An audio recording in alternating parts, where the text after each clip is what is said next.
एक ऐसा इंसान जिसकी एक झलक पाने के लिए लड़कियां खून के खत लिखती थी, जिसकी कार पर लिपस्टिक के निशान होते थे, जिसकी फिल्में देखने के लिए लोग थिएटर के बाहर सो जाते थे। लेकिन क्या आप जानते हैं, उसी सुपरस्टार ने अपने जिंदगी के आखिरी दिनों में कहा था, मैं अकेला हूँ, बहुत अकेला। ये कहानी है भारत के पहले सुपरस्टार की, राजेश खन्ना की, जो आसमान से भी ऊपर गया और फिर जमीन पर अकेला गिर गया। नमस्कार, मैं हूँ मातंगी। 3 साल में राजेश खन्ना ने लगातार 15 फिल्में हिट दी थी, जो कि एक रिकॉर्ड था। इसके बाद राजेश खन्ना ने स्टारडम संभाले नहीं संभला, तो वो ये सोचने लगे कि उनकी कुछ फिल्में फ्लॉप भी हो जाए। वो 14 बार फिल्म फेयर अवार्ड के लिए नॉमिनेटेड हुए और 3 बार ये अवार्ड उन्होंने अपने नाम भी किया। वैसे काका के नाम से मशहूर राजेश खन्ना की जिंदगी में ऐसा दौर भी आया जब उनका स्टारडम खत्म होने की कगार पर था और उनकी फिल्में भी बिकने लगी थी। कहा जाता है कि उन स्टारडम का जुनून सवार हो गया था और वो किसी को कुछ नहीं समझते थे। सेट पर भी बहुत लेट से आते थे। एक बार जब उन्हें इसके लिए टोका गया तो उन्होंने यहाँ तक कह दिया कि करियर की ऐसी की तैसी। 29 दिसंबर 1942 को अमृतसर में लाला हीरानंद खन्ना और चंद्र रानी के घर राजेश खन्ना का जन्म हुआ था। पिता स्कूल टीचर थे। उनका असली नाम जतिन था। राजेश नाम तो उन्होंने अपने अंकल के कहने पर रखा था। 1947 में जब देश विभाजन का दौर आया तो उनका पूरा परिवार अमृतसर में आकर बस गया। घर की माली हालत खराब थी क्योंकि विभाजन के चलते पिता की नौकरी भी चली गई थी। परिवार को पालना उनके लिए मुश्किल हो रहा था। ऐसे में उन्होंने बेटे राजेश को अपने एक रिश्तेदार को सौंप दिया, जो कि मुंबई में रहते थे। यहाँ आकर बचपन से ही राजेश खन्ना एक्टर बनने का सपना देखने लगे। 10 साल की उम्र में उन्होंने थिएटर ज्वाइन कर लिया। स्कूल कॉलेज में भी होने वाले हर फंक्शन में वो बढ़ चढ़कर हिस्सा लेते थे, जिसके लिए उन्हें कई अवार्ड और ट्रॉफियां भी मिली। एक्टर बनने की चाह ने 1965 में राजेश खन्ना को एक टैलेंट हंट तक खींच लाई। ये हंट यूनाइटेड प्रोड्यूसर्स और फिल्म फेयर ने आयोजित किया था। इस हंट में B R Chopra, GP Sippy और शक्ति सामंत जैसे डायरेक्टर थे जो कि जज थे। यहाँ एक डायलॉग सुनाकर राजेश खन्ना ने बाजी मार ली और विनर बन गए। उसके बाद राजेश खन्ना के करियर ने ऐसी उड़ान भरी कि उन्होंने कभी पीछे मुड़कर नहीं देखा। जीपी सिप्पी ने अपनी फिल्म राज के लिए उन्हें साइन कर लिया, जिसमें उन्हें डबल रोल मिला। इसके बाद चेतन आनंद ने उन्हें आखिरी खत के लिए साइन किया। ये फिल्म पहले रिलीज हुई लेकिन फ्लॉप रही। मीडिया रिपोर्ट्स के मुताबिक राजेश खन्ना शुरुआत से ही लेट लतीफ थे और सेट पर लेट आने का सिलसिला उन्होंने फिल्म राज से ही शुरू कर दिया था। जब फिल्म की शूटिंग शुरू हुई तो राजेश खन्ना को सुबह 8 बजे सेट पर बुलाया गया, लेकिन वो 11 बजे पहुंचे। लोग ये देखकर हैरान रह गए कि नए होकर भी वो सेट पर पहले दिन लेट कैसे पहुंच सकते हैं। क्रू के कुछ सीनियर मेंबर ने उन्हें डांट भी लगाई, लेकिन राजेश खन्ना पर इसका कोई असर नहीं हुआ। उल्टा उन्होंने सबसे कह दिया, देखिए करियर जाए भाड़ में और एक्टिंग की ऐसी की तैसी। मैं किसी भी चीज के लिए अपनी लाइफस्टाइल नहीं बदलूंगा। उनकी ये बात सुनकर सेट पर सन्नाटा छा गया। 1969 ही वो साल था जिसने राजेश खन्ना को अपार सफलता दी और उन्हें सुपरस्टार बना दिया। इस साल उनकी शर्मिला टैगोर के साथ फिल्म आराधना रिलीज हुई थी। फिल्म में वो शर्मिला के पति के रोल में थे, जिसकी मौत हो जाती है। बाद में राजेश खन्ना को ही उनके बेटे के रोल में दिखाया गया। फिल्म में भले ही सेंट्रल कैरेक्टर शर्मिला का था, लेकिन डबल रोल में राजेश खन्ना अपनी छाप छोड़ने में कामयाब रहे। राजेश खन्ना ने एक इंटरव्यू में कहा था, जब फिल्म रिलीज हुई तो इसके शो शुरू होने से पहले मैं सबको नमस्ते और हाय कर रहा था, लेकिन कोई मुझे जवाब नहीं दे रहा था। इससे निराश होकर मैं होटल के कमरे में चला गया। मगर फिल्म खत्म होने के बाद लोग मुझे ढूंढते हुए मेरे पास आए और कहा कि चलिए आपके बारे में पूछा जा रहा है। आराधना के बाद राजेश खन्ना ने हिट फिल्मों की झड़ी लगा दी। लगातार 14 फिल्में हिट हुई, जो रिकॉर्ड आज तक नहीं टूट पाया। लोग एक फिल्म देखकर उनकी दूसरी फिल्म देखने के लिए थिएटर में घुस जाते थे। सारे बड़े थिएटर में 5-6 फिल्में तो सिर्फ राजेश खन्ना की ही चला करती थी। राजेश खन्ना ने 3 सालों में लगातार 15 हिट फिल्में दी थी। आराधना, डोली, बंधन, इत्तेफाक, दो रास्ते, खामोशी, सफर, द ट्रेन, सच्चा झूठा, आन मिलो सजना, कटी पतंग, महबूब की मेहंदी, छोटी बहू, आनंद और हाथी मेरे साथी।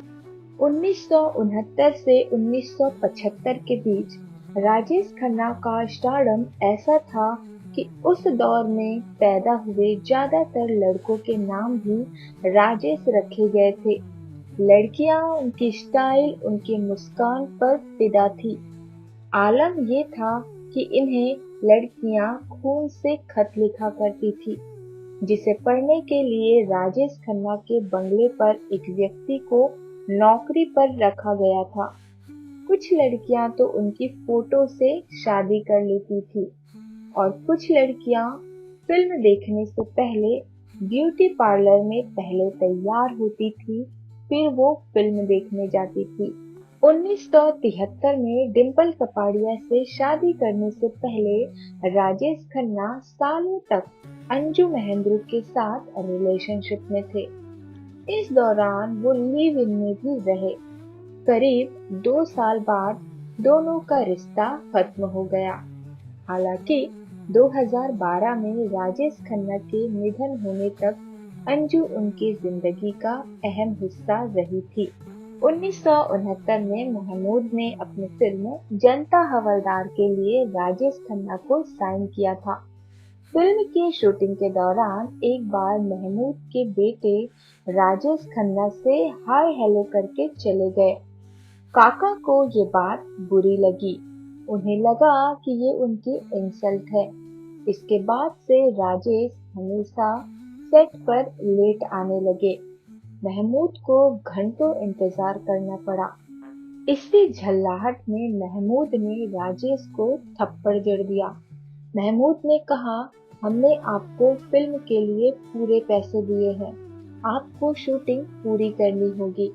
इसके बाद से काका टाइम पर आने लगे। प्रेम चोपड़ा ने राजेश खन्ना के साथ फिल्म हाथी मेरे साथी में काम किया था। उन्होंने शूटिंग से जुड़ा एक किस्सा सुनाते हुए एक इंटरव्यू में कहा था कि इस फिल्म का प्रोड्यूसर समय का पाबंद था। अगर शूटिंग का समय 9 बजे था तो सभी को 8:30 बजे पहुंचना पड़ता था। हालांकि राजेश खन्ना वहां भी दोपहर में आते थे। प्रोड्यूसर उन्हें कुछ नहीं कह पाता था। उसने एक व्यक्ति रखा हुआ था। जब राजेश खन्ना सेट पर आते तो प्रोड्यूसर उन्हें दिखाने के लिए उस व्यक्ति की पिटाई करने लगते थे। वो राजेश खन्ना को ये सब करके सांकेतिक रूप से अपना गुस्सा दिखाना चाहता था। राजेश खन्ना को बाद में प्रोड्यूसर के इशारे समझ में आ गए और वो इसके बाद समय से पहुंचने लगे। 80 के दशक से राजेश खन्ना का डाउनफॉल शुरू हो गया। उनकी फिल्में लगातार पिटने लगी। इसकी सबसे बड़ी वजह थी अमिताभ बच्चन, जिनकी एंग्री मैन की छवि काका पर भारी पड़ गई। अमिताभ को पछाड़ने के लिए काका ने कुछ एक्शन फिल्में भी की, लेकिन दर्शक उन्हें इसमें नकार दिया क्योंकि उन्हें रोमांटिक रोल्स ही जमते थे। राजेश खन्ना ने एक इंटरव्यू में बताया था कि उन्होंने ऋषिकेश मुखर्जी से कहा था, उनका दौर बीत चुका है, ये अमिताभ का दौर है। तब तक अमिताभ बच्चन का कान को ढकने वाला हेयर स्टाइल सुपरहिट हो चुका था। मुंबई के हेयर कटिंग सैलून के बाहर बोर्ड लग चुके थे, राजेश खन्ना हेयर कट 2 रुपए और अमिताभ बच्चन हेयर कट 3 रुपए 50 पैसे। राजेश खन्ना की जिंदगी में एक ऐसा दौर भी आया जब उन्होंने खुद को 14 महीनों तक घर में कैद कर लिया था। उन्हें सिगरेट और शराब की लत लग चुकी थी। उनकी पत्नी डिम्पल चाहती थी कि वो उनसे बात करे, लेकिन वो कुछ नहीं बोलते थे। लगातार सिगरेट पीते रहते थे, बस इतना पूछते थे कि बच्चों ने आज क्या किया। दरअसल शादी के कुछ साल बाद ही राजेश खन्ना और डिम्पल के रिश्तों में दरार आ गई थी। डिम्पल अपनी दोनों बेटियां ट्विंकल और रिंकी को लेकर घर छोड़कर चली गई थी। हालांकि उन्होंने कभी तलाक नहीं लिया था। राजेश खन्ना इतने नेचुरल एक्टर थे कि उन्होंने फिल्मों में रोने के लिए कभी ग्लिसरीन का इस्तेमाल नहीं किया। उन पर लिखी एक किताब राजेश खन्ना एक तन्हा सितारा के मुताबिक 1999 में आई फिल्म आ अब लौट चले का एक किस्सा है, जिसमें काका को एक सीन में रोना था। बुजुर्ग हो चले राजेश खन्ना ने पूछा, कितने आंसू चाहिए? फिर उन्होंने हंसते हुए अपना सिर पीछे घुमाया और आंखों में आंसू भरकर सामने आ गए और कहा, इंसान को आंसू उधार लेने की क्या जरूरत? गम दुनिया में इतने हैं कि झोली कम पड़ जाए। इसी फिल्म से जुड़ा एक और किस्सा है। फिल्म के डायरेक्टर ऋषि कपूर थे और एक सीन में उन्होंने काका से अपना हाथ न हिलाने के लिए कहा। कुछ टेक के बाद राजेश खन्ना का हाथ हिल जाता था। इससे ऋषि कपूर को गुस्सा आ गया और उन्होंने काका को डांट लगा दी। काका ने उन्हें तब कुछ नहीं कहा और अपना सीन पूरा करके चुपचाप एक कोने में बैठ गए। बाद में राजेश खन्ना ने सिर्फ इतना कहा था कि राज कपूर साहब मुझसे कहते थे कि काका तेरे हाथ में जादू है, इसे एक्टिंग में कभी रुकने मत देना। और आज देखो उन्हीं का बेटा मुझे अपने हाथ को रोकने के लिए कह रहा है। जिंदगी में शोहरत, पैसा, नाम सब कुछ मिल सकता है, लेकिन अगर अपने लोग साथ ना हो तो सब कुछ अधूरा है। राजेश खन्ना सिर्फ एक सुपरस्टार नहीं थे, वो एक सबक है कि वक्त बदलते देर नहीं लगती और जो आज आपके साथ है वही असली दौलत है। तो अगर आज आपकी जिंदगी में कोई अपना है तो उसे वक्त दीजिए, क्योंकि स्टारडम खत्म हो सकता है लेकिन अकेलापन बहुत दर्द देता है।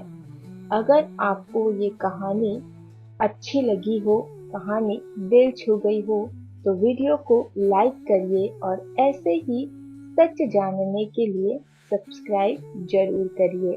धन्यवाद।